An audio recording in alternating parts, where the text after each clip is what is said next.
take some questions. And like that'll kind of be the ending if we have time for it. Oh my gosh, I'm like nervous.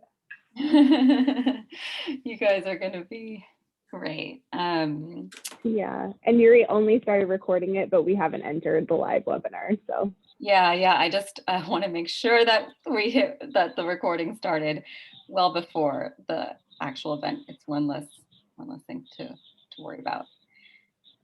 So the transition to the live event, Yuri, did you already talk about that, or should I'm assuming I need to hide my video, or do you guys do that? Yeah. So when it's when we get to like 29, we should probably Dylan, Caroline, myself go off of a video and mute. I think muting is the most important actually, because the videos are spotlighted. Your two videos are spotlighted, David and Elena. So we'll mute ourselves, and then I can do like a little, if you guys, I could like do a little countdown and then hit start, and then, maybe that. Then I go with the intro, right? I'm reading the script. Yeah. And it's just, it feels like we're starting to build this really friendly community around these events. So it's a very warm bunch. Well, no, I feel like it's like a siren circle of friendship. Like I feel like every time there's a siren event, it's like all these people that I've been kind of collaborating with, partnering with, listening to, learning from for like the past 3-4 years. It's always like a fun thing. For me, anyway. The idea. To be Yes. All right, I'm gonna get off the video and the phone. You guys are gonna do great. So, okay, and I'll mute myself.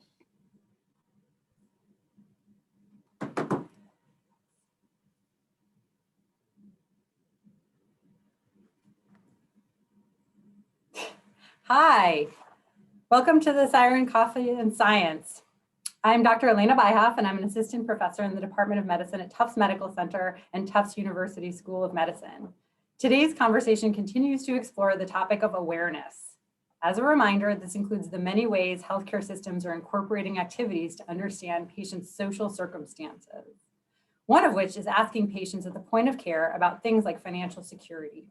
I'm thrilled to have the opportunity to talk today with Dr. David Schleifer, who is the Director of Research at Public Agenda, a national partisan nonprofit research and public engagement organization. In our conversation, we will explore work we've both been involved in around patients and caregivers' perspectives about the acceptability of social risk screening in the context of clinical care settings. Before we launch this conversation, I will share a few logistics. We welcome you to submit questions via the Q&A feature. We've also activated the upvote and comment features on the Q&A and invite you to interact with other participants' questions. Note that you won't be able to use the chat during today's webinar. Today's conversation is being recorded and will be released as a podcast in about a week. To subscribe to the podcast, you can copy the links that are going to be shared in the chat. So, hi, David.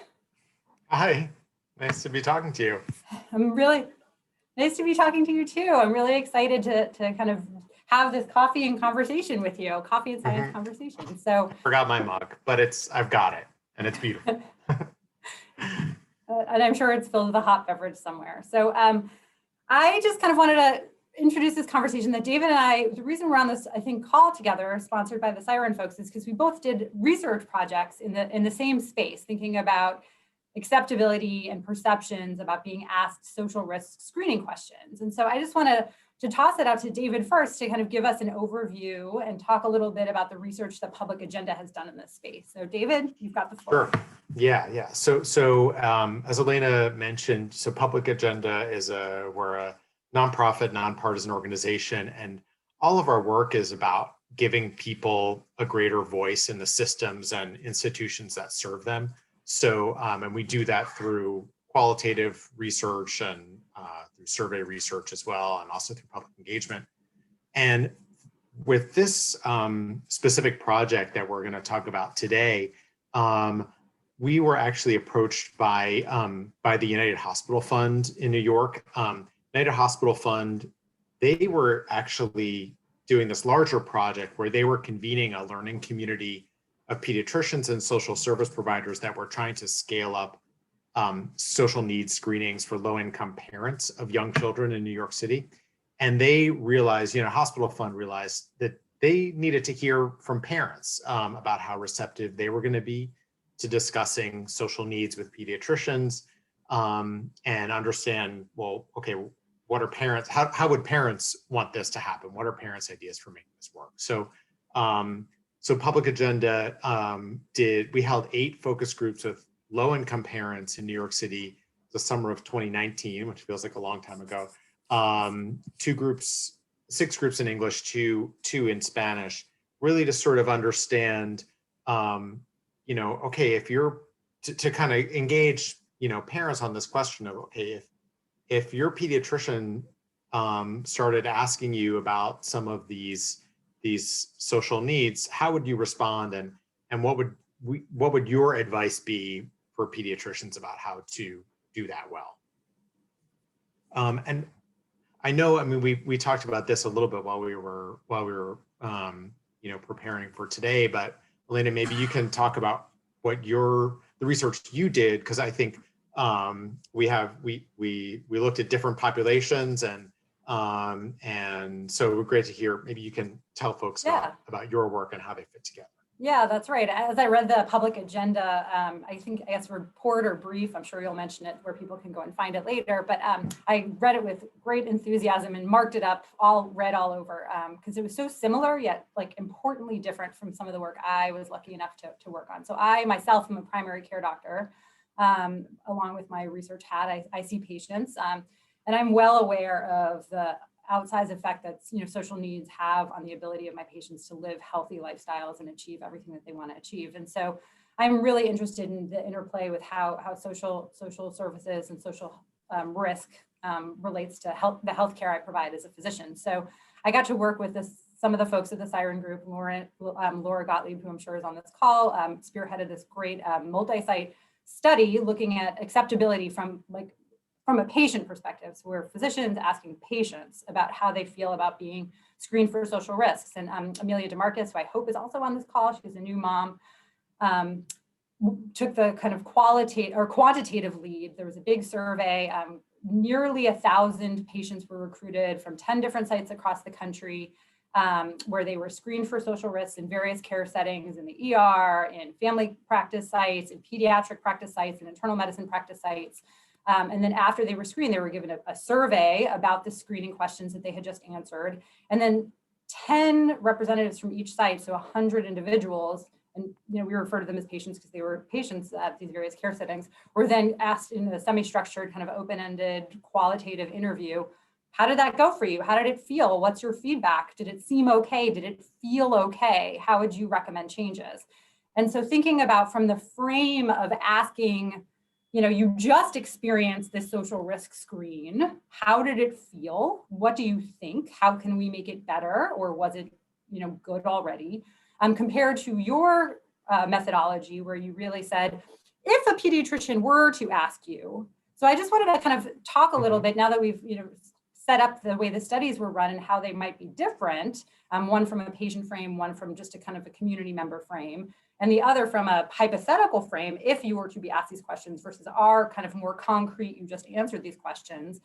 I just wanted to, think, what are your thoughts about those different approaches, and kind of, can you highlight some areas where our findings might have been different, or at least talk about your findings? Mm-hmm. Yeah. I think that difference between a hypothetical and conversation that we were asking about in your work, which was like, okay, this thing just happened. I think it's really important, because I think I think this comes through in the report that we wrote, which I should say it's on the Public Agenda website. It's the report's called "It's About Trust." It's on the Public Agenda website. I think it's on the front page, but we can. I think there'll be a link to it in the recording as well. I think people were skeptical. Well, let me go back a sec. The way that we really started off the focus groups was actually by asking people, well, what are the things that affect your children's health? And people really saw that very broadly.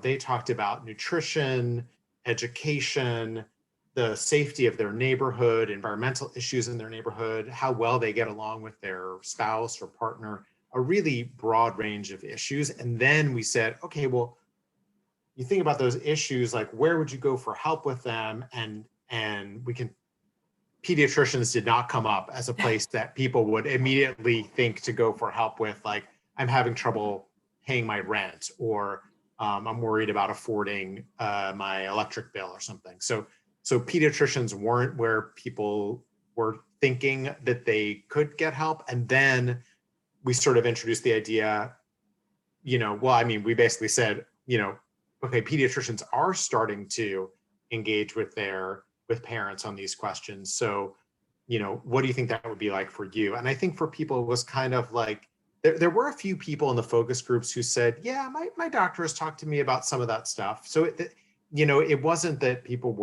it wasn't that everyone was totally, innocent or of this, or, totally tabula rasa. But I think for a lot of people, it was kind of like, I got to think about that and what that would be like. And,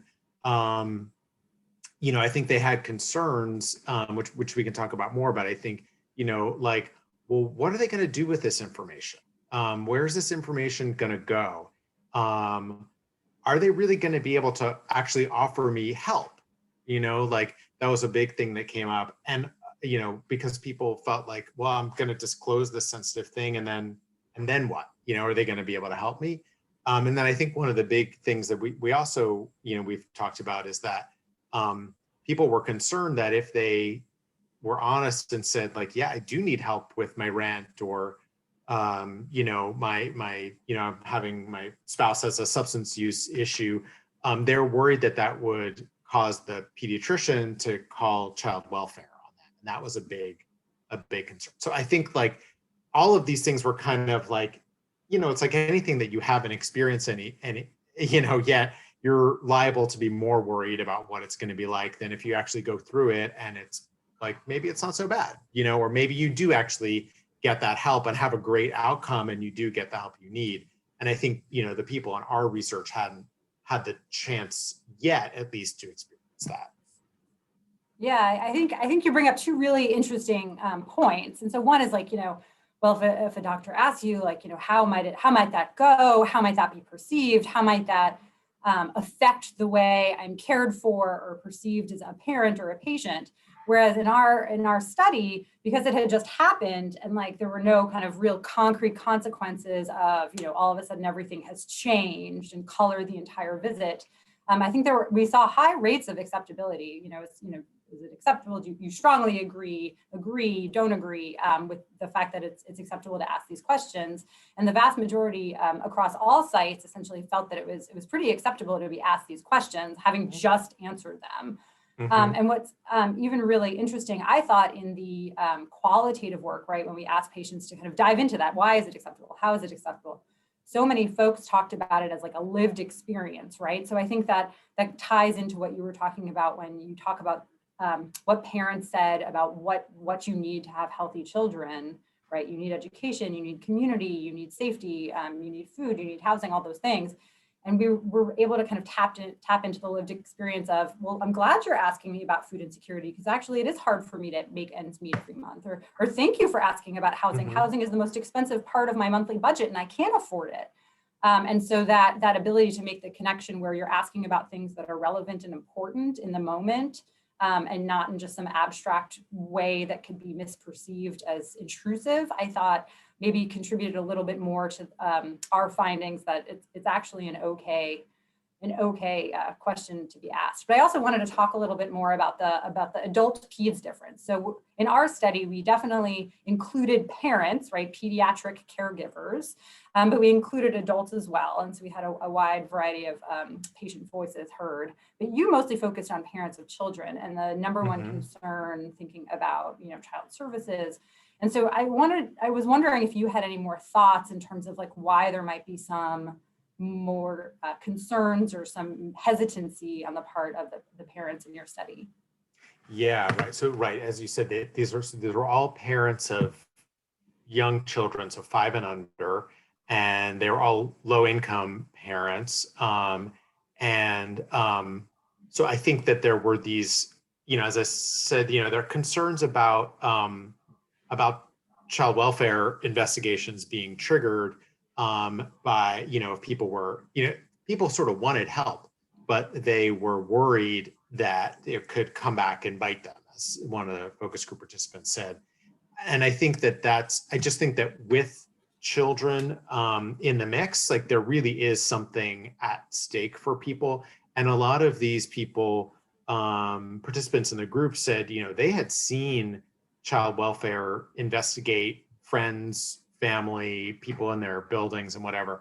And even if it didn't result in loss of custody, the investigation itself is a traumatic experience, and people really did not want to go through that. They were worried, afraid of that experience. And I think that there's, we're talking about communities where there is historic trauma from, the helping professions, which are well-meaning professions. But, these are communities that tend to be, that have been,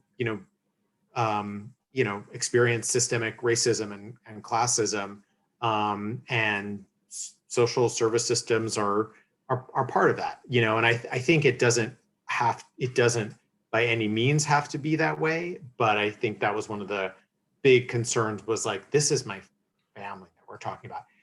I should say, like, on the other side of that, as I mentioned, there were a few people who had conversations with their pediatricians about social needs.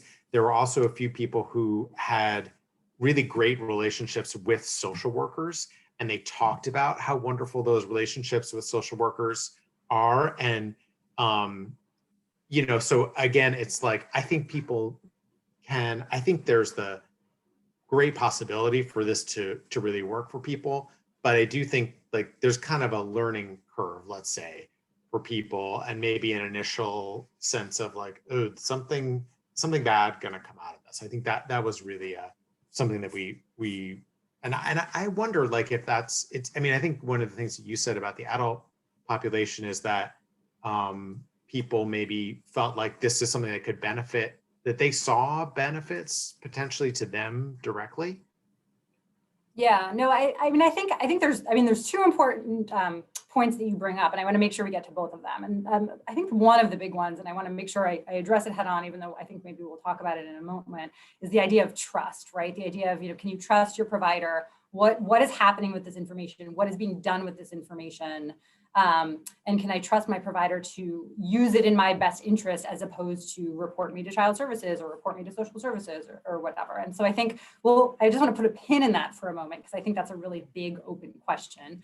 But I also wanted to talk about, like, I think what you were kind of getting back to is like that, thinking about, like, I think about it in a primary versus secondary prevention frame, right? So, like, from a public health perspective and a medicine perspective, like, the primary prevention frame is, so we see these kids in either a pediatric clinic or in a community setting who have unmet social needs, right? There's not enough food on the table. There are some safety concerns related to housing. There are some neighborhood safety, like any number of unmet social needs. But does that directly lead to immediate health consequences, in the same way that in an adult population, we're seeing kind of like the longer term downstream health consequences of a life lived with unmet social needs? And so just thinking about the framework of primary prevention in kids, where sure, there may be housing instability, sure, there may be food insecurity, sure, there may be, kind of neighborhood social cohesion questions or gun violence questions. But my kid is relatively healthy, and these questions feel intrusive, versus on the adult side, it's like, well, yeah, I can't afford my medications for my 3 chronic illnesses, and I can't afford healthy foods to help me with my obesity or my diabetes. And, like, yes, those needs feel more immediate and directly relevant. And so I wanted to, what are your thoughts in that space? Yeah, absolutely. I think people kind of, I think the immediacy question is important, and the way that that came through in the groups that we did was, people were people went right to sort of picturing what it was like to be at a doctor's appointment. And, they've got multiple kids, everyone's got an earache, everyone's screaming, they took the bus an hour across town to get there. They waited an hour for the appointment to start. They have like immediate things that they need to address right now. And, so then the idea of like, wait, now the doctor wants to ask me about my mental health and how I'm doing, like, no, we don't have time for this right now. So I think that was another, it's a very practical thing, but it was very, very real for people. And I think it kind of points to like, okay, well, what would a practice have to look like in order for those kinds of longer, more complicated conversations to be possible? I think the other kind of piece of that is like people would, not everyone has a great relationship with a primary care, with a pediatric primary care provider. And so, or an ongoing relationship. And I think that's where the trust issue comes in. But, I think it's really different to think of, someone that and trust and, know is, on your side and got your back, saying like, you seem stressed versus like, a maybe well-meaning, person who you've never seen before comes into the room, takes your blood pressure, running through this list of questionnaires, like asks you all this really sensitive stuff. And you're like, who is this person? So I think that kind of, I think that the kind of like, like, is this not only, as you said, like, is this a primary prevention? Like, is this something that needs to be addressed right now? And also like, what are the things that actually need to be addressed right now? Like, what brought this parent and child into the office on this given day? Yeah, no, I think those points are so well taken and so valid when you kind of think about, there's big policy pushes from the national level, at the state level, even from, private insurance companies, just to routinize social risk screening. And so the question is, is it always right and fair and in the best interest of our patients? And I think you make a really valid point about, when a parent is coming in with an ear infection and screaming kids and has to get to work and there's, 5 buses before they can get home, like, is that the best time to ask? And what does it look like to have these longitudinal relationships, right, between care providers and patients, so that A, we can kind of build trust, and B, that the screening can be a natural extension of one's job as in providing health and well-being, right? And so I guess maybe now is the time to kind of circle back to that trust question. And I think it's really important that in a lot of the work that we have done, especially the qualitative interviews, there has been general consensus that this should not be like a box check when, insurance, address, are you smoking, are you homeless? Like, that has never been the acceptable approach. But really, it needs to be more of a kind of an extension of a conversation, like a patient-centered kind of empathic conversation about what are your social circumstances, what are your concerns. And so what were you hearing from your parents and families in your study? Yeah, I mean, I think what they all said was kind of like, whether it's a questionnaire or a conversation or whatever, like whatever the mode of asking is less important than the relationship. And that, in the context of a trusting long-term relationship with the pediatrician, and again, this is not the parent's own, personal primary care doctor, but it's their child's pediatrician. If they can have that long-running relationship, then they can open the door to these kinds of conversations. And I think that's, in a way, that's a great piece of, that was their advice, was like, build a relationship with me and then we can talk. And that's actually great for all kinds of things. Like, that is kind of what we would want people's relationships with their pediatric providers to be like, long-term, trusting, they really know the family, that, because I think that's gonna pay all kinds of dividends, not just when we talk about social needs screenings, but, managing all the other things that people are going to come to to their doctors with.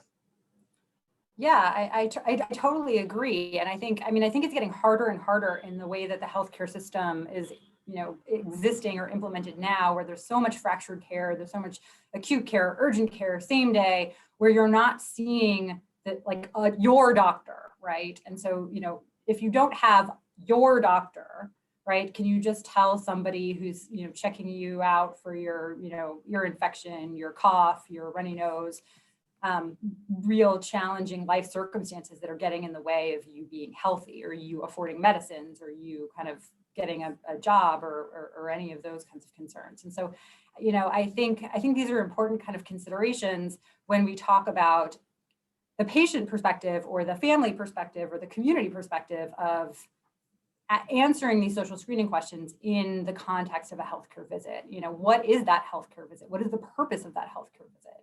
And how are we best equipped to not only invite those conversations into our office, but I guess there's a good segue to the first Q&A question that's been upvoted from David, which is about being providers who are reluctant to screen, or the concept of initiating screening if there are no good social services, if we can't address any unmet social needs. And so I would say this is probably the most common kind of pushback question I've encountered. And I just wanted to hear what your thoughts on it, David, before I kind of jump in. Yeah, I think this is the question that comes up every time that this topic comes up, is like, and I think, in the focus groups that we did, among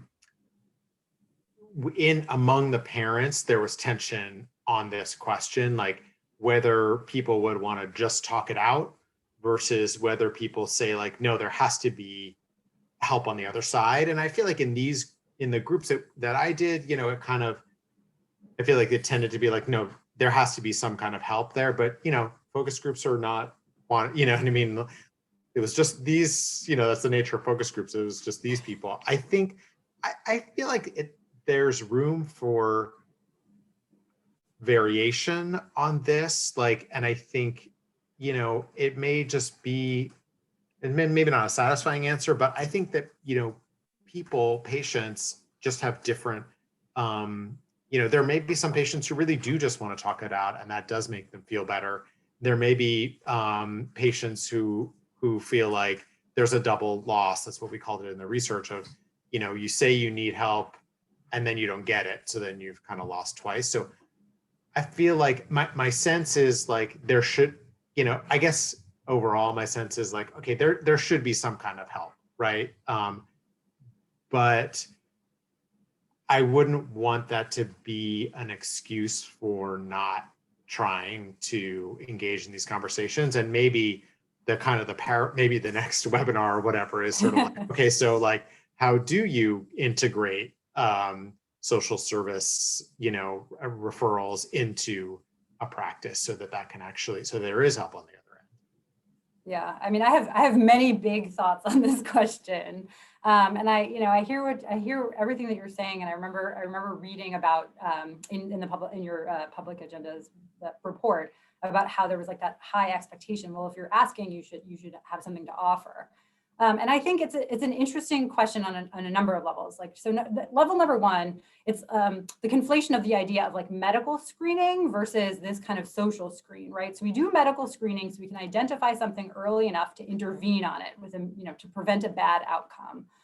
That idea of primary prevention again. But in the case of social screening, there is no primary prevention. We're asking because if you're homeless, we kind of want to know about it. Or if you're unhoused, we want to know about it. Or if you can't afford your meds, we want to know about it, right? So that goes into some of the National Academy 5As, right? How can we adjust our plan to better address your needs based on any sort of unmet social concerns that you have, right? I'm not going to change your prescription or prescribe something else or add a new medicine or order an expensive test with a high copay in your high deductible health plan if at the end of the day you can't afford any of it, right? And so I think screening for the kind of adjustment piece, like thinking about how to adjust the care that we give to best fit the patient in front of us, I think is a really important aspect of the screening, that it's not just to address the unmet need, but to also think about it as a whole person care plan, right? I'm not going to do anything that you can't afford or that doesn't align with your immediate needs because you have pressing social care issues or pressing child care issues. So that's on the first thought I had about it. And then the second thought I had, well, it's not a thought, it's the data from our study, is many of the patients felt like it wasn't necessary. They understood, like they were wise about the pressures and time constraints of healthcare, and said that as a doctor, it is not your job to find me housing or to find me job training or to find me food or to enroll me in, SNAP benefits, which is the Supplemental Nutrition Assistance Program, or food stamps. It is your job to kind of, treat my diseases, but it helps you to treat my diseases if you understand what my social circumstances are. So they saw it as almost like an allyship, like having that open conversation. And so this, on the one hand, yes, I agree. It would be great if we could do something about everything. And I think you're absolutely right. And it's an important next step to think about kind of the alignment between community and healthcare, to think about addressing those social issues, because you can't have health if you don't have a social safety net or social supports or social infrastructure. But on the other hand, not everything can be done through the healthcare system. And so anyway, that was a very long-winded answer to a very important question. Yeah. So unfortunately, we're running out of time. I knew this would happen. We'd have like a really good conversation and then I'd have to bring it to an abrupt end. So I just wanted to say thank you, David, for joining me in this conversation. I know you have to kind of run to your COVID vaccine, but that's all the time we have for today for our conversation about awareness. I just want to thank both David and all of our listeners for joining us today. The next Siren Coffee and Science session is scheduled on March 5th, so mark your calendars, and we will feature Sarah DeSilvi and Michael Baylett, who will together explore building accountability for social risk screening into state Medicaid programs. So thank you, everyone. Sorry I didn't get to the questions. That's great. Okay, that was so good. We should debrief because that was a really good conversation, but I'm gonna go get that shot. Yeah. So we'll email. Yes, we'll email. We'll have a call. Okay. I'll bring Amy. We'll all get drinks. Sounds good. Okay, bye. If folks want to hold off just a second yet, we still have a bunch of people on the line.